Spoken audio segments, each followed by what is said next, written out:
The year was 1914, and the Kentucky foothills were wrapped in a blanket of autumn mist. 14-year-old Elias Turner, a coal miner's son, spent his days coughing soot and dreaming of a life beyond the mines. A sealed envelope arrived one morning, wax-stamped with a crest he'd never seen before. A tree growing through an hourglass. Inside was an invitation. You have been chosen to attend Foothill Academy for the exceptionally gifted. Term begins immediately. Bring nothing but curiosity. Mama brushed her calloused thumb over the paper, trembling. Maybe this is your chance, she whispered, rasp thick with hope. Go, Elias. Learn what our family never could. Elias packed nothing, just like it said, and set off toward the unknown. A horse-drawn carriage awaited Elias at the church crossroads. The driver never spoke, just nodded with a knowing smile as Elias climbed aboard. Hours passed through forest roads unfamiliar to him. At sunset, a stone building appeared between ancient trees, ivy crawling like veins along the walls. Children played in the courtyard. But something was strange. Their clothes, their manners. They looked like they were from every era, not just his own. A girl in a Victorian dress smiled at him. New student? She asked. Before he could reply, the headmaster appeared. Dr. Alistair Vale, tall, elegant, with silver hair and young, bright eyes. Welcome to the place where time becomes your friend, he said. Foothill Academy. Classes fascinated Elias. Astronomy using telescopes larger than houses, history told by people who'd seen it firsthand, and a library with books written in languages he couldn't name. But on his third day, he noticed something odd. No one looked older than 16.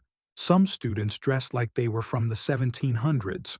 Others spoke of events that hadn't yet happened but spoke of them like memories. How old are you? Elias asked the girl from the courtyard. 15, she replied. And how long have you been 15? She paused. Her smile flickered. As long as I can remember. Dr. Vale gathered them in the great hall. You are all here because the world would waste you. Here, you are protected from time itself. But remember the rules. 1. Do not leave the grounds. 2. Do not question the gift. 3. Never discuss your age. Students nodded, some fearfully. Elias felt a chill sink into his bones. A school where time stopped? He wanted to believe it was a blessing. Yet something felt not quite right. Despite the strangeness, Elias was happier than he'd ever been. No coughing from coal dust, no aching from hauling carts. He could breathe. He could learn. He quickly became friends with Isaac Bennett, a clever boy with spectacles far too big for his nose. Isaac showed him a hidden rooftop spot perfect for stargazing. But Isaac had secrets too. Sometimes. I think I was someone else before this, Isaac confessed one night. But I can't remember. Not clearly. What do you mean? I remember the smell of bread. My father's laugh. Then, nothing until I woke up here. Elias stared at his friend, fear nibbling at curiosity. On Parents' Day, families arrived to visit. At least, most did. A girl named Marjorie, delicate and bright like summer flowers, waited alone by the school gate every year. No one's coming for you again? Elias asked softly. She shook her head, blinking away tears. My family came once, years ago. They screamed that I'd been gone 10 years, but I looked the same. They said I wasn't their daughter anymore. She looked at Elias with sorrow older than the mountains. If you stay too long here, home stops recognizing you. There was one corridor no one dared to enter, where a heavy iron door stood sealed shut. Students whispered that it led to the heart of Foothill Academy, to the truth. Isaac, fueled by his half-lost memories, urged Elias to help him pick the lock. Heart pounding, Elias agreed. Late one night, Isaac worked at the lock with trembling hands. Just as it clicked, a voice thundered down the hall. "What do you think you're doing?" Dr. Vale's eyes glowed with something ancient. He didn't yell, didn't threaten. He smiled, and that smile was far more terrifying. "You two are special," he whispered. "Too curious for your own good." They were punished, not physically, but with a warning. One more infraction, and you will wish time had claimed you. Weeks passed. Elias couldn't sleep. Questions gnawed at him. He began searching the school library for clues and found what he wasn't meant to see: a dusty newspaper clipping tucked inside a forgotten book. Kentucky mine collapse, 27 lives lost. Young Elias Turner presumed dead. Dated just 2 weeks after he left home. His blood froze. How could he be dead when he was right here? His hands shook as another clipping slipped out, featuring Isaac. Boy, genius dies in bakery fire. Community mourns. Isaac had died too? Elias confronted Isaac in their rooftop spot, the article clutched tight. Isaac's face drained of color. "I knew something was wrong. I felt it. We..." Elias paced, breathing fast. "We're not students here. We're captives. This place isn't saving us. It's trapping us." "But what if it's better than what's out there?" Isaac asked, trembling. "If we're truly dead, isn't this better than nothing?" Elias looked at the shimmering stars, eternal, unchanging, just like them.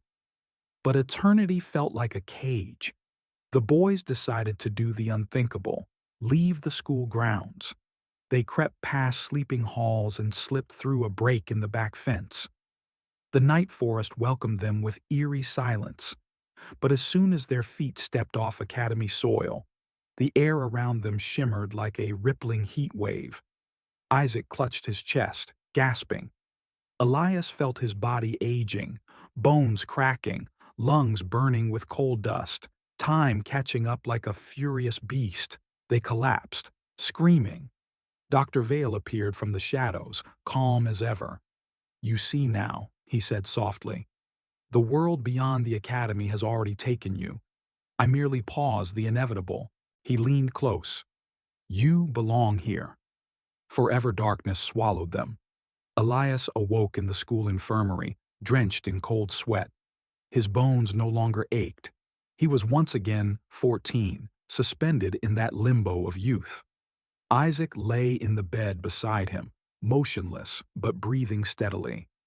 Dr. Vale stood near the window, hands behind his back.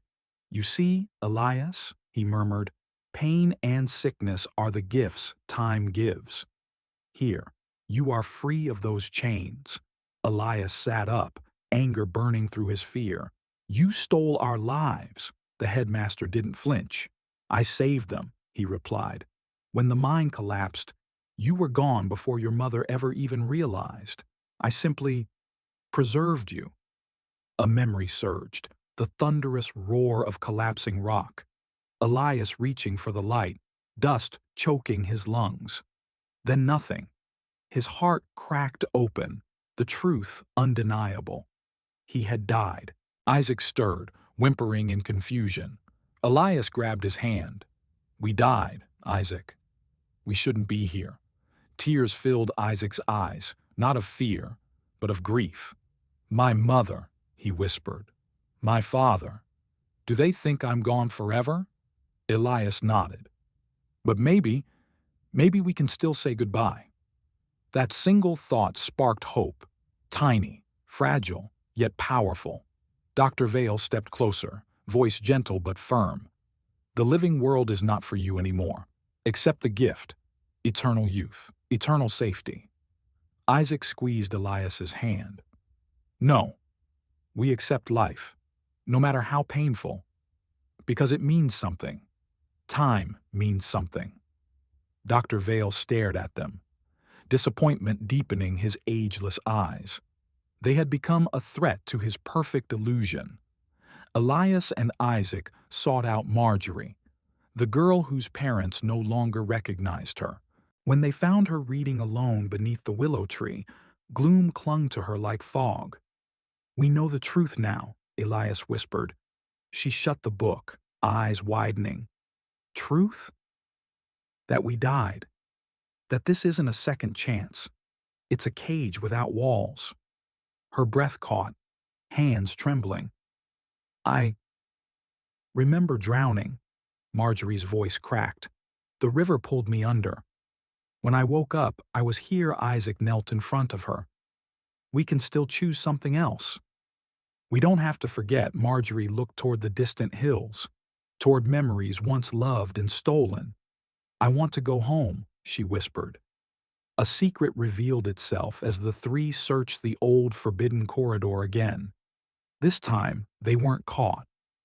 Inside the locked chamber, they discovered portraits, black and white photographs lining every wall. Children from centuries past, names written below. Every portrait bore the same date under death. Elias found Dr. Vale's photograph. Alistair Vale died 1782. A cold breath left him. The headmaster wasn't immortal. He was a ghost clinging desperately to lost children. The closest thing to family he'd ever known. "He doesn't save us," Marjorie said softly, eyes watering. "He keeps us because he's afraid to be alone." Footsteps echoed behind them. Dr. Vale stood at the doorway, face broken, not furious, but heart-wounded. "You were never meant to find this," he said. "You were meant to forget your pain here and be happy." "We choose truth," Elias replied. Word spread like wildfire among the students. Confusion turned to terror, then terror turned to fight. Some clung to the academy's safety, terrified of the world waiting beyond.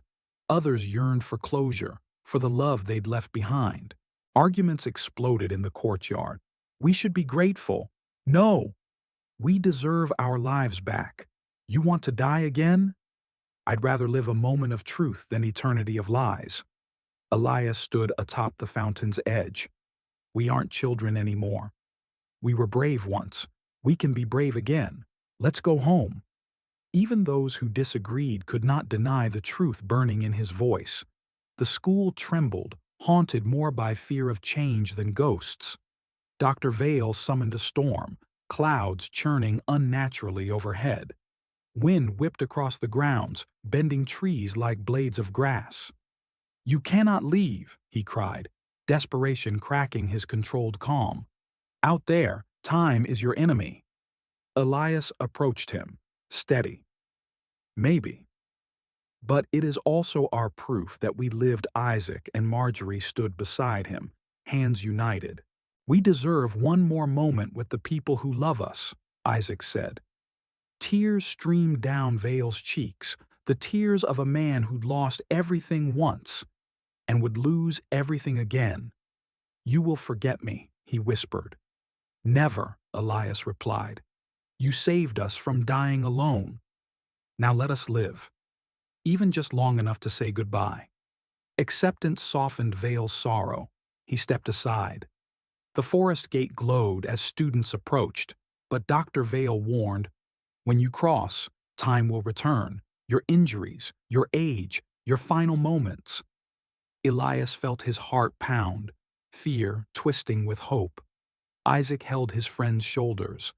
"Whatever happens, thank you for reminding me who I was." "And who you still are," Elias said. One by one, students passed beyond the barrier. Bodies aging in flashes, breaths fading, but faces peaceful. Finally, Elias stepped through. His chest collapsed inward, coal dust suffocating him again, the mind screaming around him in memory.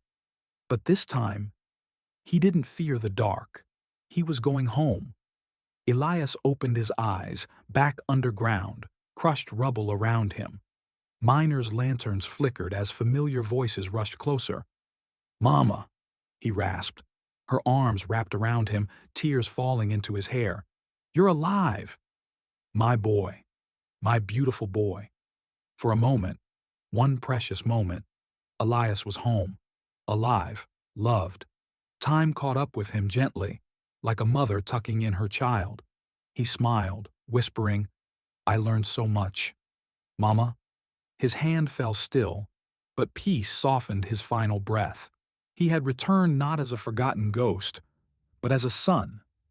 Families opened their doors that night to tearful reunions, brief miracles followed by gentle goodbyes.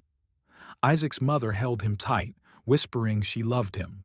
Marjorie's father called her his angel one last time. No longer lost children, they were remembered. Songs were sung, candles lit. A community grieved and celebrated their return. Some children lived only minutes, some hours, a few days.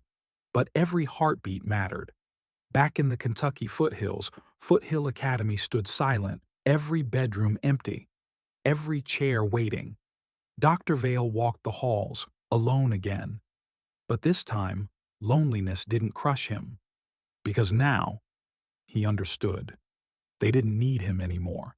He stepped outside beneath the evening sky. The first time in decades he allowed time to touch him.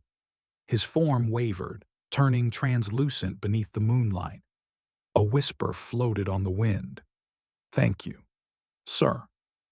Elias's voice. Dr. Vale closed his eyes, smiling with pride. "Class dismissed," he breathed, and the school dissolved into stardust, releasing its final ghost. A legend was born that night, of a school where no child aged, and where lost sons and daughters were given just enough time to find their way home.